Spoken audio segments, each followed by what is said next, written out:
There's three things that you really need in business. You need standard operating procedures, you need scorecards, and you need KPIs. Today, we are going to talk about structural accountability and why it matters for you and how this can help you. I'm Scott Sylvan, coming to you live from Consulting Secrets on a perfect day, talk about business growth opportunities, organized structure and accountability in your business, and a fantastic day talk about you. I'm coming to you live from Sacramento. So when you take a look at any good consultant, they're going to give you roughly this piece of information. If you have a business and you want to grow it, you need standard operating procedures, you need scorecards, and you need an org chart. And there's a reason for this, because like it's looked at as like this is the basic stuff. Now there's different flavors of doing this. There's different ways that it could be done, but it's going to boil down to those three things. And when you start by saying, hey, there's a formal org chart showing roles and responsibilities and who answers to who, what it does is it frees up time. And it will illuminate inefficiencies inside of your company, inside of your organization. Because chances are good, if you don't have this now, there's one person that everybody runs to. And it's going to be amazing that they actually get their job done, they get their work done, because they're constantly being disrupted. But the only way that this works is you start with some job descriptions and you say, here is what you're responsible for. Because if you don't know what somebody's responsible for, it's hard for them to judge, am I doing a good job? I've worked in roles where there's been no way for me to determine, am I doing a good job? And I feel like I'm working my butt off here. And then somebody would come and be like, hey, you're not doing your job right. I'm like, I don't have any way to figure out if I'm doing my job right. Like, that's on you. That's a leadership thing. That's all the way up here. That's something at the top. And then once you have those job descriptions, you can put those metrics in place. And you can have the conversation of like, hey, are you doing what needs to be done? Now, this could be done based upon the week. It could be done based upon every 2 weeks. It could be based upon the month. It could be based upon the quarter. Your industry role process is different. So I don't want to say you have to do it this way. That would be crazy on my part. But what happens next is department scorecards. The department's going to look around and say, okay, what are we responsible for? And if you're like, hey, I don't know how to figure this out, then what we're going to do is we're going to start at the year, break it down to the month, break it down to the quarter, break it down to 2 weeks, break it down to 1 week.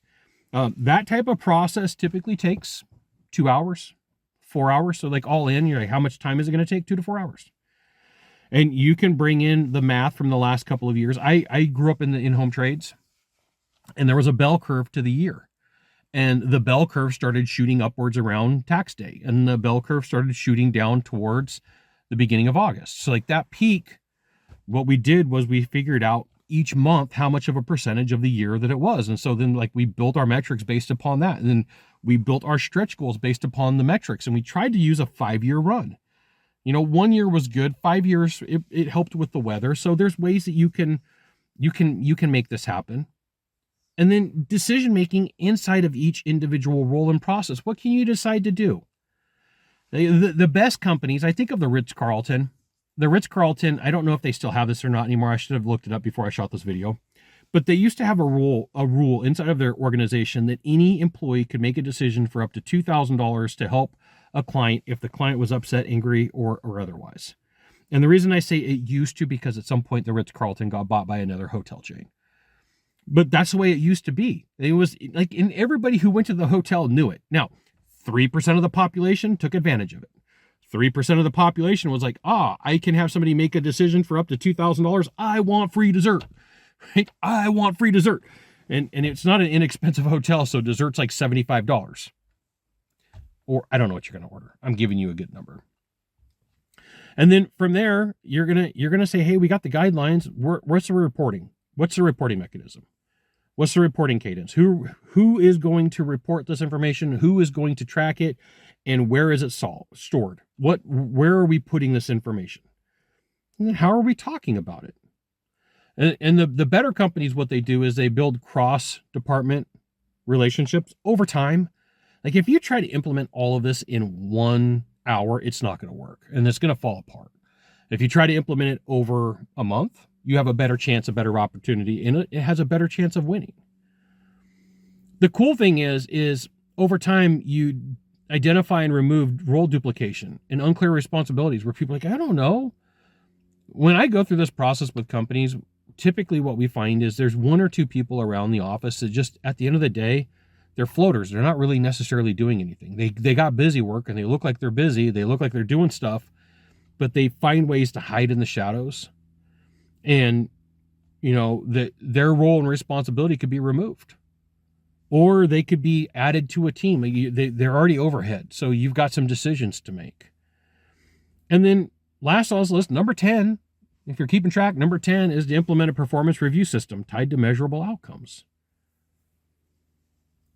You started with the org chart, you got job descriptions, you got performance metrics, you got weekly meetings with department scorecard, decision-making authority bands, monthly performance reports, cross-department communication where needed, role duplication removal with unclear responsibilities, and then a performance system. Like, who's doing what? How are you doing in your job? And I will share with you, I say this a lot, the people that you're going to find that fight this the most are the people who don't do anything. The people who are mediocre at their jobs. Or they've got a darn good reason, which doesn't happen very often. But what you're going to find is this group over here on my left hand is the whiners and complainers, and the people over here on the right hand are the doers. And you're going to get pulled into a meeting, and the whiners and complainers are going to do what they do. They're going to whine. And they're going to tell you all the reasons why it's not fair, why it's not going to work, why it's not cool, why you're being mean, why you're a big meanie. And all the people over here on the right are going to be like, can we just get this done? Can we just figure out a way to get these people to go away? They need to go. They need to get out of here. We want them gone. We could probably do all of our work without them. And then what you're going to find is that may be true. But as a business owner, as an operator, as a practitioner, you've got some decision makers. There you go. You got one of three things to do from here. Just one of three. Find the subscribe button. Click on it. Every time I set on a video, you'll get an update. 2, hit follow. 3, share this video with a friend. We'll see you soon. Thanks for watching.